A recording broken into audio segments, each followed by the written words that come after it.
Hello everybody, welcome back to HardReset.Info channel. In today's video, I'll show you how to easily change the use IPsec settings on your Canon i-SENSYS MF657.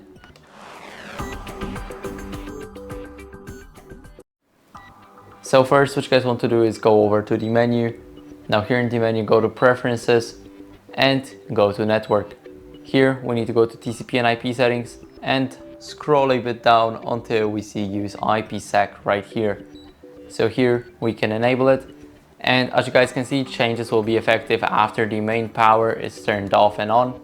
So whenever you try to change it again, it's also going to give you that communication warning. So that's basically it. I hope this video helped you. If it did, then leave a like, sub and a comment, and I'll see you in the next one.